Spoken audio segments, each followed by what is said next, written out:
এই দেশটা যেন কাঁদে না, কেবল সহ্য করে।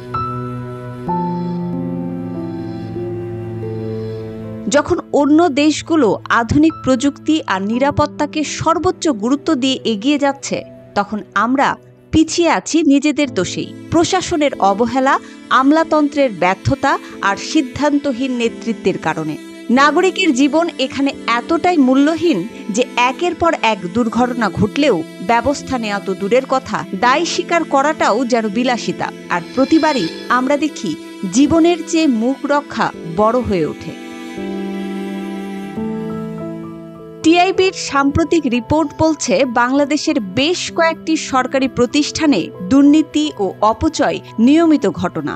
প্রতিরক্ষা খাতও এর বাইরে নয়। একদিকে বাজেট বাড়ছে, অন্যদিকে দুর্নীতির ছোবল আর পরিকল্পনার অভাব এই খাতকে শুধু পেছনেই টেনে ধরছে। কাগজে কলমে শত কোটি টাকার প্রকল্প থাকলেও বাস্তবে সেগুলোর কোনো কার্যকর প্রভাব নেই, কারণ যারা সিদ্ধান্ত নেন তাদের সদিচ্ছা বা সততা নিয়েই প্রশ্ন আছে। দুর্ভাগ্যজনকভাবে এই ব্যর্থ পরিকল্পনার শিকার হচ্ছে আমাদের দেশের নিরাপত্তা ব্যবস্থা, যা সবচেয়ে স্পষ্টভাবে প্রতিফলিত হয় বিমান বাহিনীর দুর্ঘটনাগুলোতে।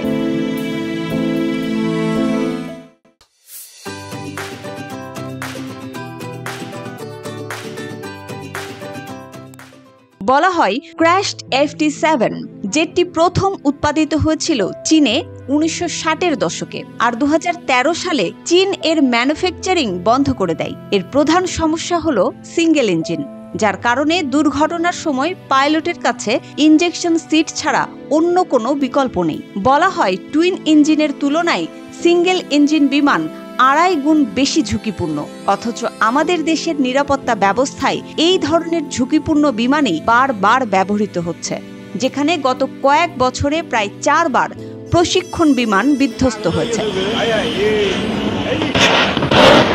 এই বাস্তবতা আরও প্রশ্ন তোলে যখন দেখি 2025 থেকে 26 সালের ডিফেন্স বাজেট 40,698 কোটি, কিন্তু 2024 থেকে 25 সালের ডিফেন্স বাজেট ছিল 42,014 কোটি টাকা, যা চলতি সালের তুলনায় বেশি।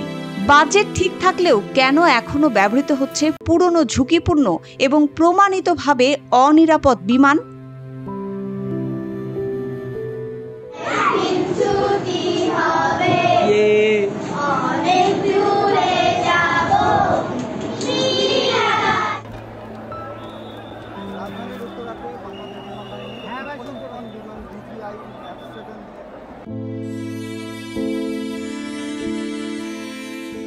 মাইলস্টোন স্কুলে বিমান দুর্ঘটনায় সমগ্র জাতি আজ স্তব্ধ।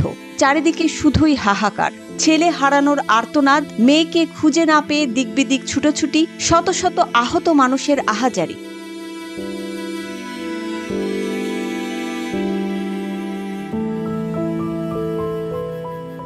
বিমানটি কেন পড়ল তা নিয়ে তদন্ত হবে। তদন্ত কমিটির কাছে রিপোর্ট জমা পড়বে। কেউ হয়তো বহিষ্কৃত হবেন, কেউ থাকবেন।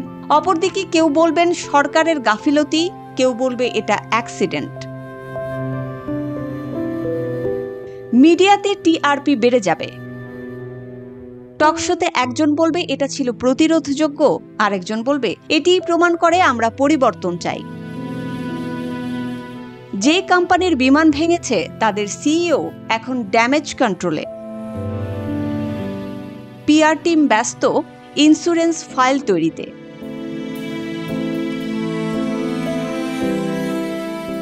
আর্টিফিশিয়াল ইন্টেলিজেন্স বুঝতে চাইবে সন্তানহারা মায়ের কান্না কেমন, কিন্তু ডেটা অ্যানালিটিক্স ধরবে না সেই হাহাকার। শিশুদের জানাজা শেষে দেশ আবার চলবে, সব ঠিক হয়ে যাবে। TV, football, mobile offer, Facebook মিম।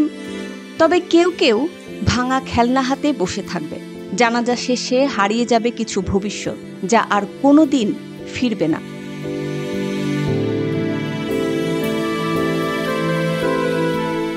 একটা বিমান ভেঙেছে, হ্যাঁ, কিন্তু তার চেয়েও ভয়ঙ্করভাবে ভেঙেছে আমাদের দায়বোধ, আমাদের রাষ্ট্র, আমাদের চরিত্র। স্কুলের বিল্ডিংয়ে বিমান বিধ্বস্ত হয়ে আগুনে ঝলসে কত শিশু মারা গেছে। তাদের নাম আমরা ভুলে যাব, কিন্তু মিডিয়া মনে রাখবে একটা ব্রেকিং নিউজ। মুসবা আলিম তিন্নি, জিটিভি নিউজ।